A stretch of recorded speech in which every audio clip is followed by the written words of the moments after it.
You know, sometimes I just think about the things that I love in life and some of the things that have kind of formed me as a person and some of the influences and things that have caused me to be the person I am. And it's really interesting to go back and look on. Here, let me show you some stuff. So these are some family pictures here, and this right here is my mom, me, and my brother. I think I was around the age of 9, 8, 9, something like that. I believe this is around 88, 89 on a trip we went to Washington, and we were always very close. Here's a cool one down here. This is me. I don't know how old I am. I can't be much older than like 5 maybe, but that's my brother, and we're at a car show, and that's the Knight Rider car. I got to sit in it. It was pretty awesome. This old photo right here really shows you something, like kind of like how far back my love for video games goes. This is me and my brother, and I was age 3 here because that's what it says on the back. And this is the Atari 2600, the old wood grain one.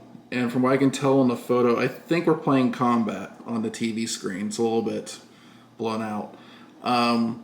This is something me and my brother did constantly, was play Combat. But even at that age, me and my brother, you know, we hung out, we still played sports. I was still very much into like sports, bike riding, going around my little 3 wheel and all that stuff. Video gaming was just an aspect of it. And I remember going to like arcades with my brother. But one day I just had this like kind of, in a weird way, like life altering experience to me. I don't know what sparks somebody's love for something or somebody's hobby for something. I've always been kind of curious about that. If I had to go back and trace it for me, I believe it's one time me and my brother went to a place called Best Department Store. And at least as far as I know, they were in Ohio. I don't know where else they might have been.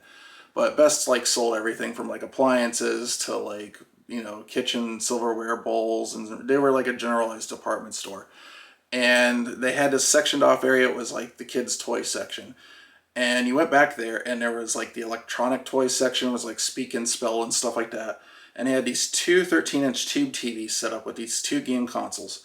One was the Sega Master System and one was the Nintendo Entertainment System. And on the Sega Master System they had stuff like Hang On playing on that from what I remember. But when I saw Super Mario Brothers, and all of a sudden like the character there, and I'm used to seeing like the character go off the screen, right, and then come off the other side, and he's going, and all of a sudden the whole world behind him is moving, and I'm just like, my mind's blown. I'm like, there's a whole world to explore in this game, even though it's just like blocks and stuff. And so we got this guy right here, not this particular one. This one I got a few years later, but I begged my mom over and over and over again for one of these Nintendos, and we went to stores, we went to like rental places, and they would just rent it out to you. You just get this cardboard box with this like spaghetti noodle mess of cables in the system, and you were left to figure out how to hook it up. And my mom went through all that to figure out how to hook this stuff up and everything, so I could sit there and play Super Mario Brothers and discover other games like Castlevania and stuff. But it wasn't until like Christmas of '88, I believe, that we actually got one. And that was just like one of the most mind blowing. I wanted this thing so bad. I wanted to explore these like little pixel worlds. But you know, I don't really ever understood like why she poured so much money and time and all this when there could have been there, and definitely video gaming as a hobby when I was a kid was not a priority compared to like food and school and clothing and stuff like that.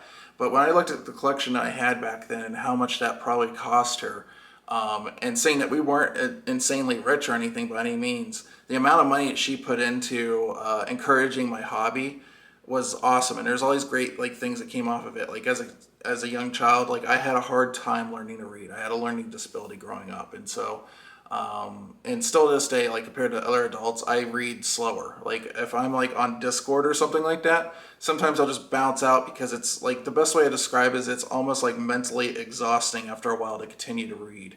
And I've always been jealous of like other kids like my brother and stuff that can just like pick up a book, read it, and enjoy it and not have like this kind of like internal struggle going on.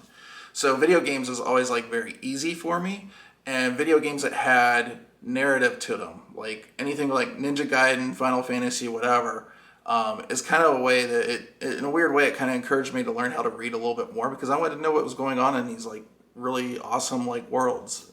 And so for me, like gaming isn't just about the experiences or owning a collection or whatever, but it's the memories that are tied to the objects that I have or the experiences I had. Like I can always kind of like go back to a certain part in the game and remember what was going on in my day there. I remember the first time I played Donkey Kong, we as a family went on vacation to a place called Tappan Lake, and I played it at the Tappan Lake Marina. It was the first time I ever saw Donkey Kong. And just like really heartwarming stuff that I go back to. It gives me a lot of comfort. Like my mom encouraging this so much that on my 10th birthday, she rented out an entire arcade and they closed down for 2 hours and they set all the games on free play, and just me going around like a ping pong ball in the arcade trying to get my hands on every single game before that time ran out and experience every single arcade game I could.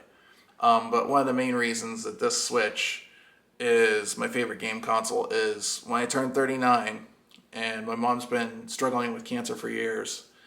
I think she knows how I feel about video games and how my memories and stuff are tied together to it. And so for my 39th birthday, she just got me this. And yeah, I'll never ever sell this thing, ever. And I'm just more determined. I mean, this is a lot of cash right here just in the Switch collection. But just all these things represent so many good memories for me. This last Halloween, Luigi's Mansion 3, is just a great memory that I have. When I got my Switch, one of my good friends, Femavar, actually got me, actually it's sitting right here because I still play it, Breath of the Wild, and that's actually in my Switch still right now. I've probably got like close to 175 hours in this game, and I'm on the Master Quest right now. She got me this. This is one of my favorite memories of her. I love this game. So, I mean, yeah, there's a little bit of bragging rights and stuff there, but there's also just a lot of memories locked into each and every one of these titles. Some of them about family, some about my mom, some about where I was at the time, where I was playing it. Like Astral Chain, I remember playing like a good portion of Astral Chain, like while actually at PAX. I'm not stopping anytime soon because the price goes up. I love this. This is a part of life to me. Yeah, and so when I hear game prices are going up from $60 to $70, it sucks, but in all reality, most of the time, I don't really spend a lot of money on $60 games. There's a lot of times I like to sit and wait on games. I like to hear what other people think about them before I go in, because my time is finite, or I want to know what I'm getting in my collection.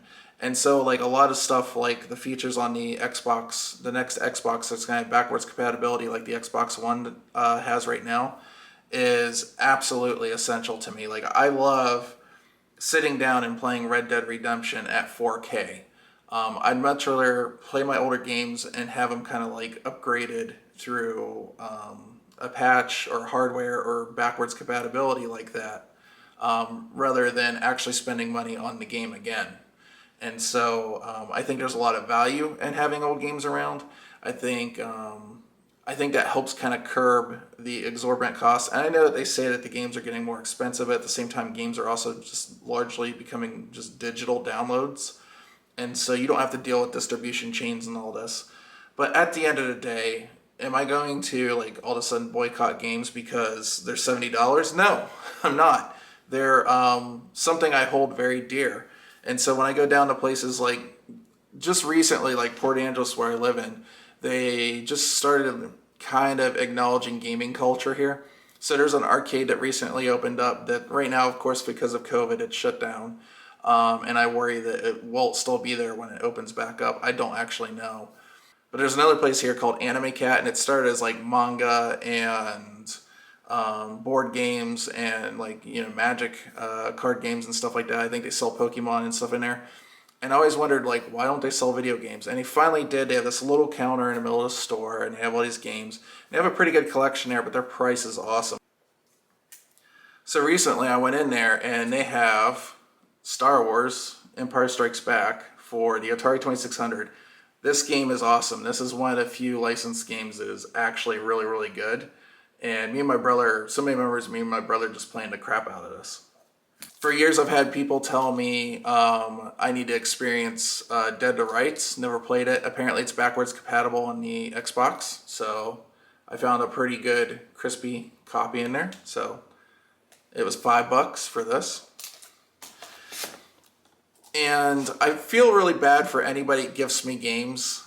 So on my PC, I had a friend gift me the Metro 2033 when it like came out, and I got like halfway through it, and then life stuff happened, and you know how it goes. And then another game like GTA or something came along, and all my friends were playing that.